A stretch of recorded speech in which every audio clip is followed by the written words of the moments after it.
Assalamualaikum warahmatullahi wabarakatuh. Perkenalkan, saya Elvi Ramadanti dari Prodi PG PAUD kelas B.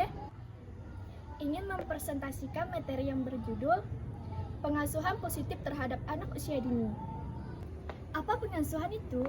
Pengasuhan merupakan hubungan interaksi antara anak dan orang tua dalam mendukung perkembangan fisik, emosi, sosial, intelektual, dan spiritual, sehingga anak tumbuh dan berkembang menjadi pribadi yang cerdas, mandiri, sehat, budi pekerti yang luhur, dan berakhlak mulia.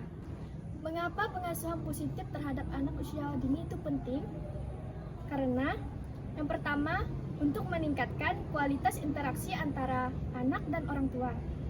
Seperti orang tua dan anak bisa saling berkomunikasi dengan efektif, membangun kerjasama yang baik, saling mendukung dan menghargai satu sama lain. Dua, mengoptimalkan tumbuh kembang anak. Seperti pengasuh yang positif, anak mendapatkan kesempatan yang memadai untuk mengembangkan potensi yang dimilikinya. Percaya diri, mandiri, disiplin, bertumbuh sesuai dengan usianya, tanpa adanya tekanan, bebas dan intimidasi, serta rasa takut. Ketiga, mencegah perilaku-perilaku menyimpang. Pengasuhan positif memberikan kesempatan bagi anak untuk tumbuh mengembangkan karakter mulia dengan bimbingan dari orang tua, sehingga menghindari anak dari berbagai perilaku menyimpang. Yang terakhir yaitu keempat, mendeteksi kelainan pada tumbuh kembang anak. Pengasuhan positif memungkinkan untuk tumbuhnya kepekaan pada orang tua terhadap setiap tahap pertumbuhan dan perkembangan anak, sehingga apabila terjadi penyimpangan atau gangguan. Kapan pengasuhan dilakukan pada anak usia dini? Pengasuhan dilakukan tanpa henti dari sejak anak dalam kandungan, usia dini, remaja, hingga dewasa. Orang tua memiliki tanggung jawab penuh untuk membimbing, menguasai, dan melindungi anaknya untuk tumbuh dan berkembang optimal sesuai dengan potensi yang dimiliki setiap anak, agar kelak anak siap untuk menghidup bermasyarakat dengan karakter yang mulia. Terdapat juga prinsip pengasuhan untuk diri orang tua dan guru secara internal. Yang pertama, pahami setiap anak unik dan memiliki impian. Yang kedua, selalu mencari cara. Yang ketiga, terima anak apa adanya. Yang keempat, dukung dan fasilitas anak untuk tumbuh dan berkembang.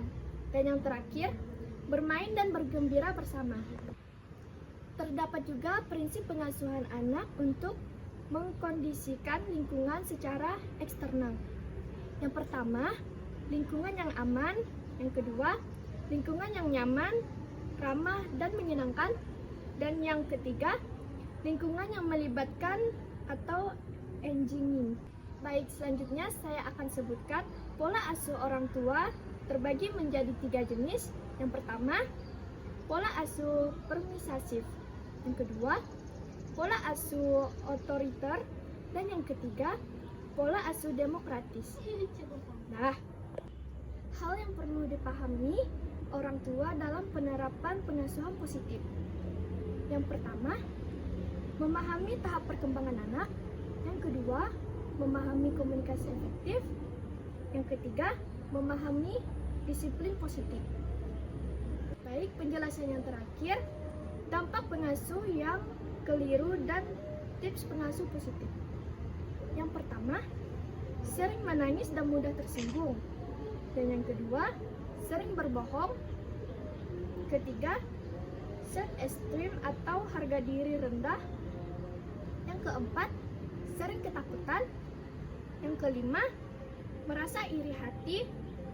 Keenam, tidak bisa bangkit dari dirinya sendiri.